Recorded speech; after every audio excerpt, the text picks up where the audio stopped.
Antigo Testamento também fala sobre a ressurreição. Vamos ler em Daniel capítulo 11 do verso 40 até o capítulo 12 verso 4. Quando chegar o momento final, o rei do Egito atacará o rei da Síria, e este sairá ao seu encontro com todas as suas forças armadas, isto é, carros de guerra, a cavalaria e muitos navios. Como as águas de uma enchente, os seus soldados invadirão o Egito. Ele invadirá também a terra prometida e matará milhares e milhares de pessoas, mas escaparão os povos de Edom e de Moabe e a maior parte do povo de Amor. O seu exército ocupará muitos países, nem mesmo o Egito escapará. Levará do Egito os tesouros de ouro e de prata e outros objetos de valor. E conquistará também a Líbia e a Etiópia. Mas chegarão notícias do leste e do norte, que o encherão de medo. Furioso, ele sairá com os seus soldados, resolvido a matar muita gente. Armará o seu acampamento entre o mar Mediterrâneo e o lindo Monte Sagrado. Mas morrerá, e não haverá ninguém para socorrê-lo. E o anjo continuou, dizendo: Nesse tempo, aparecerá o anjo Miguel, o protetor do povo de Deus. Será um tempo de grandes dificuldades, como nunca aconteceu desde que as nações existem. Mas nesse tempo serão salvos todos os do povo de Deus que tiverem os seus nomes escritos no livro de Deus. Muitos dos que já tiverem morrido viverão de novo, uns terão a vida eterna, e outros sofrerão o castigo eterno e a desgraça eterna. Os mestres sábios, aqueles que ensinarão muitas pessoas a fazer o que é certo, brilharão como as estrelas do céu, com um brilho que nunca se apagará. E você, Daniel, não conte nada disso a ninguém. Feche o livro com um selo para que fique fechado até o momento final. Muitos correrão de cá para lá, procurando ficar mais sábios. Resumindo, o autor descortina o futuro, onde o perseguidor será destruído e as forças do mal serão vencidas. Na luta final, intervém Miguel, o anjo que protege o povo escolhido, são as forças celestes unindo-se aos fiéis, que na terra lutam pela causa de Deus.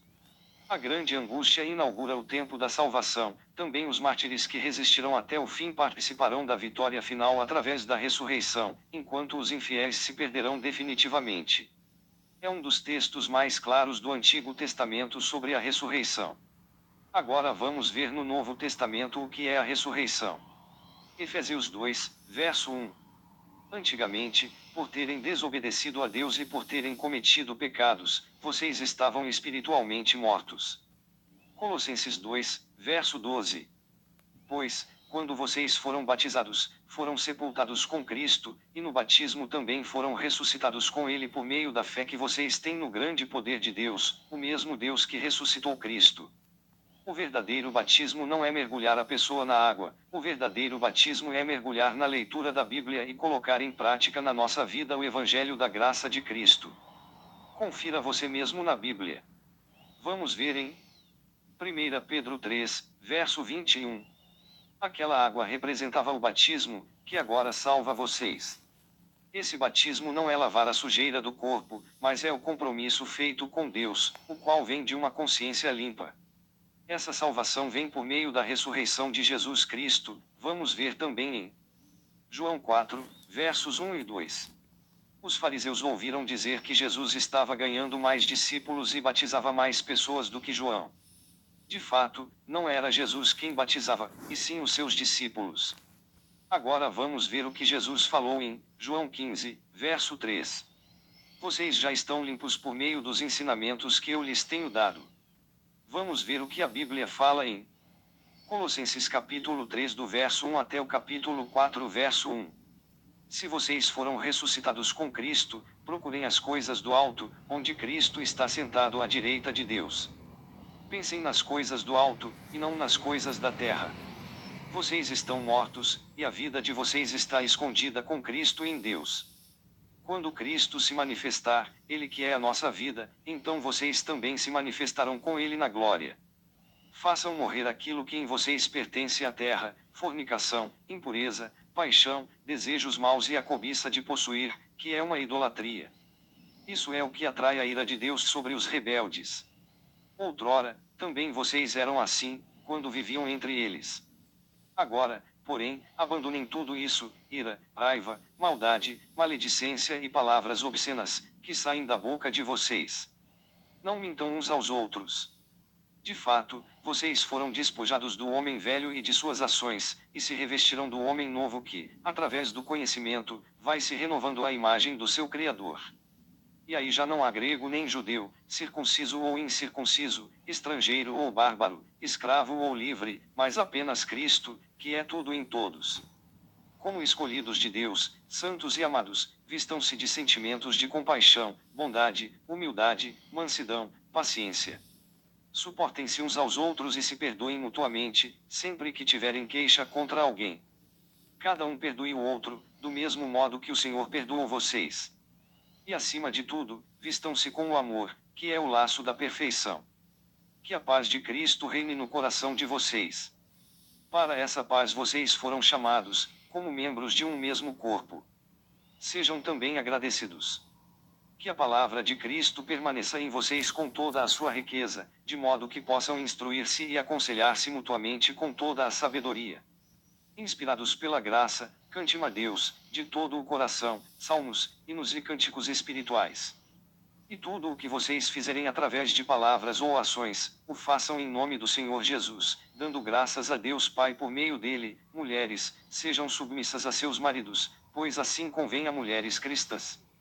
Maridos, amem suas mulheres e não sejam grosseiros com elas. Filhos, obedeçam em tudo a seus pais, porque isso agrada ao Senhor. Pais, não irritem seus filhos, para que eles não fiquem desanimados. Escravos, obedeçam em tudo aos seus senhores humanos, não só quando vigiados, para agradar aos homens, mas com simplicidade de coração, por temor ao Senhor. Tudo o que vocês fizerem façam de coração, como quem obedece ao Senhor, e não aos homens. Fiquem certos de que receberão do Senhor a herança como recompensa.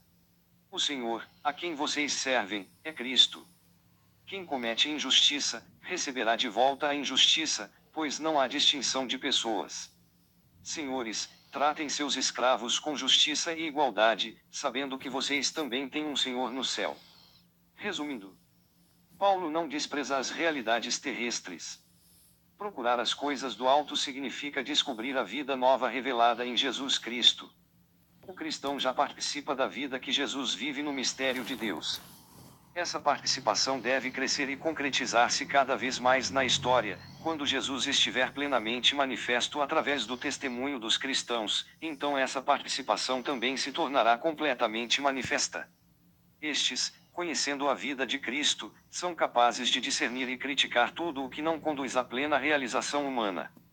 Através do ensinamento de Jesus, os cristãos passam por uma transformação radical, deixam de pertencer à velha humanidade corrompida, homem velho, e começam a pertencer à nova humanidade, homem novo, que é a criação realizada em Cristo, o novo Adão, imagem de Deus. Colossenses 1 verso 15.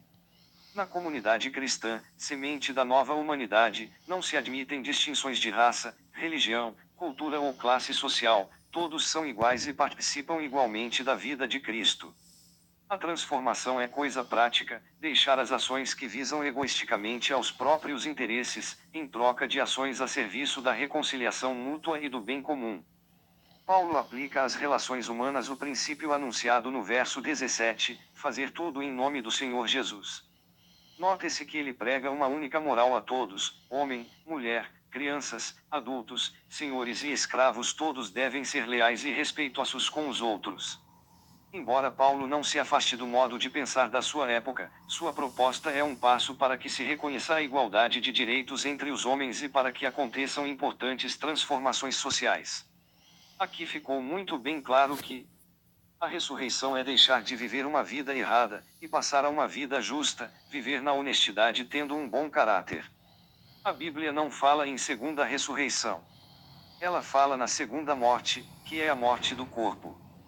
Vamos ver em Apocalipse 20 versos 1 a 6, então vi descendo do céu um anjo que tinha nas mãos a chave do abismo e uma corrente pesada. Ele agarrou o dragão, aquela velha cobra que é o diabo ou Satanás, e o amarrou por 1000 anos. Então o anjo jogou o diabo no abismo e trancou e selou a porta para que ele não enganasse mais as nações até terminarem os 1000 anos. Depois desses 1000 anos é preciso que ele seja solto por um pouco de tempo. Em seguida vi alguns tronos, e os que estavam sentados neles receberam o poder de julgar.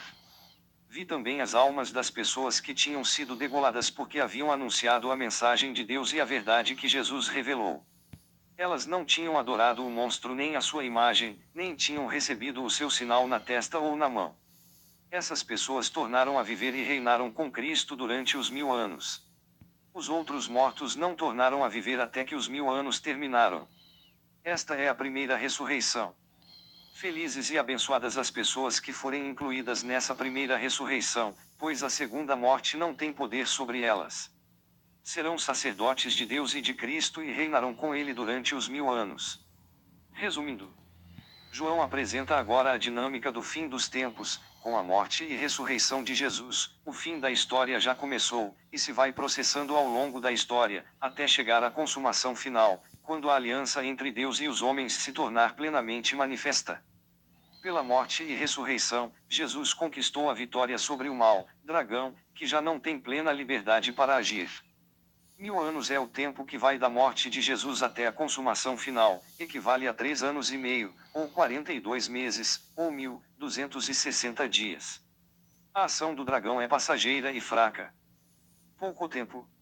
Entre a ressurreição de Jesus e a consumação final, o povo de Deus participa da realeza de Jesus e do seu julgamento. A primeira ressurreição é a conversão, é a passagem da morte do pecado para a vida em Cristo.